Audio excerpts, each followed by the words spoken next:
President Trump, what's your thought about why the markets are so spooked? We promised that the president would negotiate with countries all around the world to cut tailor-made trade deals depending on those countries' challenges, how badly they've ripped off the United States of America and our manufacturing industry and our workforce in the past. And he has done that. Of our 18 major trading partners, 2/3 of those trading partners have a deal. We've sent out 17 letters to countries around the world. And the rest of those countries that either do not have a deal or have a letter, they will be hearing from this administration by the midnight deadline tonight. So yes, tomorrow, August 1st, the reciprocal rates will be going into effect. If more deals are cut between now and midnight, I will never count out the president. You've seen him do it before. He cut 3 deals in one day very recently. So we'll see what happens. I do know foreign leaders are ringing his phone, realizing this deadline is a real thing for them tomorrow, and they're bringing offers to the table. Thanks, Caroline. For the countries that don't have a deal yet, should we be looking at the April 2nd chart at all? Or is he negotiating and talking about having a set tariff rate, 10%, 20%? Those discussions are taking place with the trade team today, and again, we'll provide further guidance with that executive order once it is signed, and the answer to that question will be in that executive order. Just on the tariffs, what are the logistics for imposing those? Does the president have to sign an executive order tonight? What's the timing on that? Yes, and he will be signing an executive order at some point this afternoon or later this evening, and as always, we'll keep you posted when that happens, and it will be released from our office. And there's some of these countries that have they all had contact with U.S. officials, or are there some countries that are going to get letters that have had no opportunity to negotiate with the United States? Well, there's a lot of countries that I know have reached out. I believe it's upwards of 200 countries around the world have reached out to the trade and tariff team. Of course, as I said previously and the president said, we're going to prioritize our key trading partners, which we have done. Like I said, of the 18, 2/3 of those we have cut these tailor-made deals with. But I do know that the trade team has been working around the clock to try to be in correspondence with as many countries as possible. But if they haven't heard from us yet, they will in the form of a letter or an executive order by midnight tonight.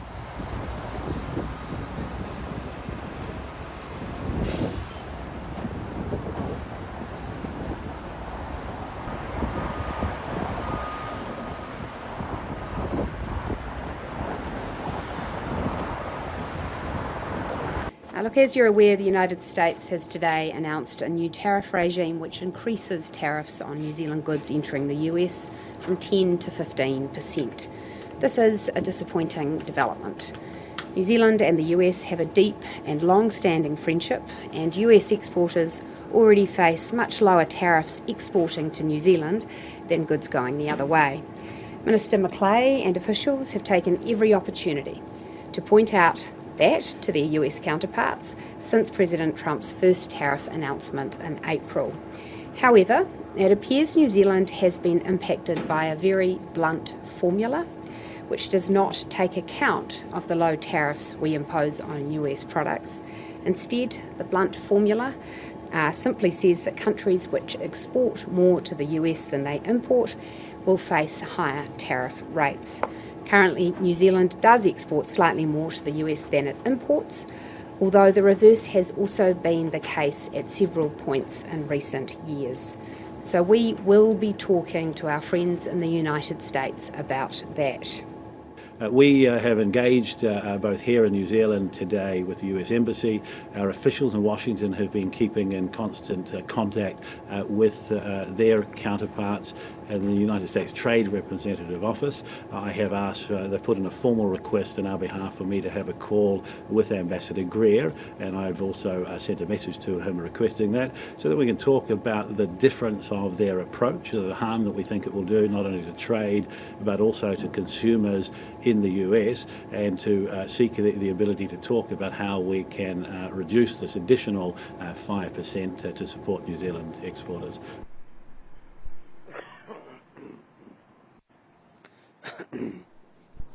I think this is a vindication for the Albanese government, and particularly the Prime Minister, in the cool and calm way that we have conducted diplomacy with the United States.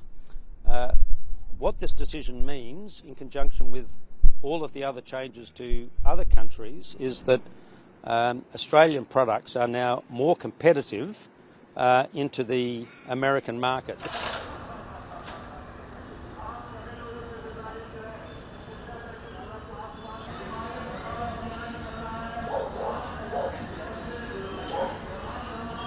This is just a pressure tactic for which Mr. Trump is famous. I think it's just a comma, a pause, not a full stop. And we heard last week that US team may be visiting in the second week of August Delhi for further negotiations.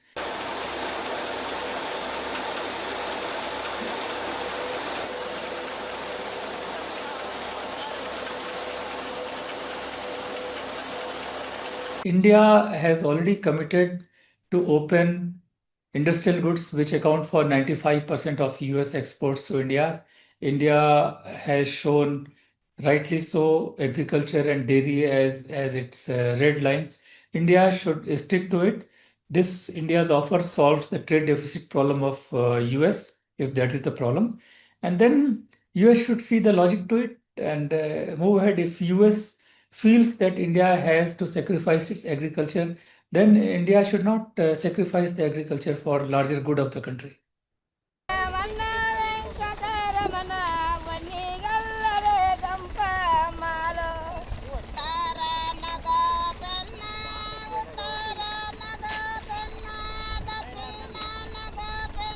It's question of food security of 1.4 or 1.5 billion people. Second thing, half of our population, more than 700 million people, they are critically dependent on their livelihood, not for their trade or well-being, for their livelihood on the agriculture. If you fiddle with the core agriculture issues, there will be a massive problem. I don't call it job problem, it's livelihood problem for India.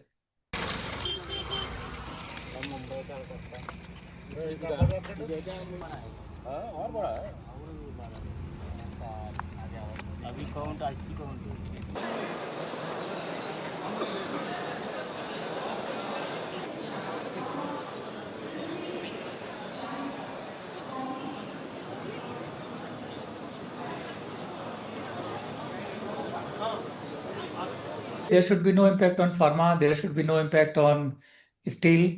There should be there will be impact on, say, our shrimps export. We export $2 billion worth of shrimps.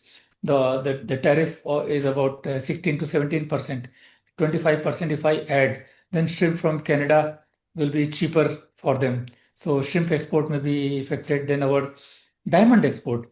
We export about $5 billion worth of diamond and we import $2.5 billion worth of diamond. So basically, US diamond must be coming to India for cut and polish purpose.